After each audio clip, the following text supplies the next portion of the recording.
ہم جنات کو دیکھ کیوں نہیں سکتے؟ جنات اللہ تعالیٰ کی مخلوق ہے، یہ ہمارا ایمان ہے، وہ آگ سے پیدا کی گئی ہے، ان میں شیاطین و نیک صفت بھی موجود ہے۔ اس پر بہت کچھ لکھا جا چکا ہے، یہ تھریڈ اس بارے میں نہیں، یہ تھریڈ جنات کی سائنٹیفک تشریح کے بارے میں ہے، کیا وہ ہمارے درمیان ہی موجود ہے؟ اور زیادہ اہم سوال یہ ہے کہ انہیں ہم دیکھ کیوں نہیں سکتے؟ لفظ جن کا ماخذ ہے نظر نہ آنے والی چیز، اور اسی سے جنت یا جنین جیسے الفاظ بھی وجود میں آئے ہیں۔ جنات آخر نظر کیوں نہیں آتے؟ اس کی دو وجوہات بیان کی جا سکتی ہے۔ پہلی وجہ یہ ہے کہ انسان کا ویژن بہت زیادہ محدود ہے۔ اللہ تعالیٰ نے اس کائنات میں جو الیکٹرومیگنیٹک اسپیکٹرم بنایا ہے اس کے تحت روشنی 19 اقسام کی ہے، جس میں ہم صرف ایک قسم کی روشنی دیکھ سکتے ہیں جو 7 رنگوں پر مشتمل ہے۔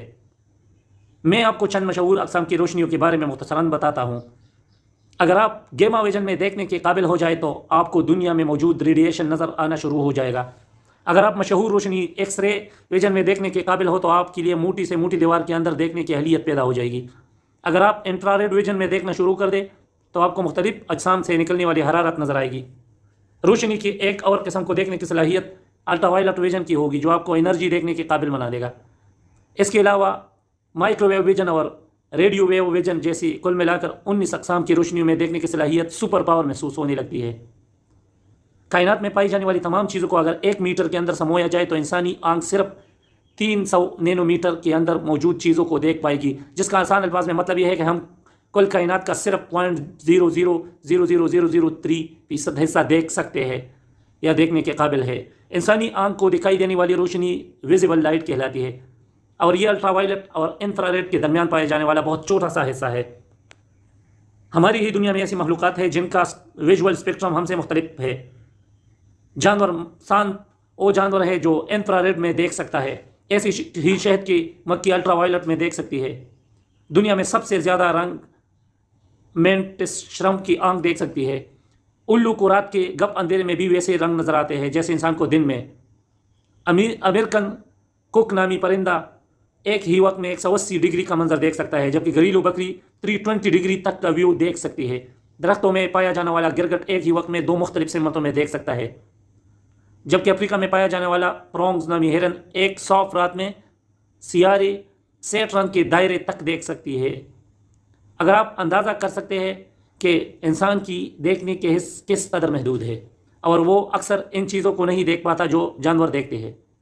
ترمذی شریف کے حدیث نمبر 3459 کے مطابق نبی کریم صلی اللہ علیہ وسلم نے فرمایا کہ جب تم مرغ کی آواز سنو تو اس سے اللہ کا فضل مانگو، کیونکہ وہ اسی وقت بولتا ہے جب فرشتے کو دیکھتا ہے، اور جب گدے کی رینگنے کی آواز سنو تو شیاطین مردود سے اللہ کی پناہ مانگو، کیونکہ وہ اس وقت وہ شیطان کو دیکھ رہا ہوتا ہے۔ جب میں نے مرغ کی آنکھ کی ساخت پر تحقیق کی تو مجھے یہ جان کر حیرت ہوئی کہ مرغ کی آنکھ انسانی آنکھ سے 2 باتوں میں بہت بہتر ہے۔ پہلی بات کہ جہاں انسانی آنکھ میں 2 قسم کے لائٹ اسپیکٹرز ہوتے ہیں، وہاں مرغ کی آنکھ میں 5 قسم کے لائٹ ریسیپٹرز ہیں۔ اور دوسری چیز فوبیا، جو انتہائی تیزی سے گزر جانے والی کسی چیز کو پہچاننے میں آنکھ کی مدد سے کرتا ہے، جس کی وجہ سے مرغ ان چیزوں کو دیکھ سکتا ہے جو روشنی دے اور انتہائی تیزی سے حرکت کرے۔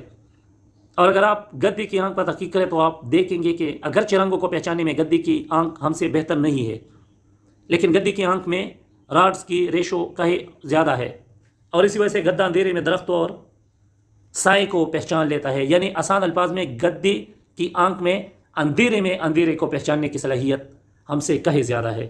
انسان کی سننے کے حس اس کے دیکھنے کے حس سے بہتر ہے، اگرچہ دوسرے جانوروں کے مقابلے میں پھر بھی کم ہے۔ مثال کے طور پر نیولینما جانور بجو کے سننے کی صلاحیت سب سے زیادہ، یعنی 16 ہرٹز سے لے کر 45,000 ہرٹز تک ہے، اور انسان کی اس سے تقریباً آدھی، یعنی 30 ہرٹز سے لے کر 20,000 ہرٹز تک۔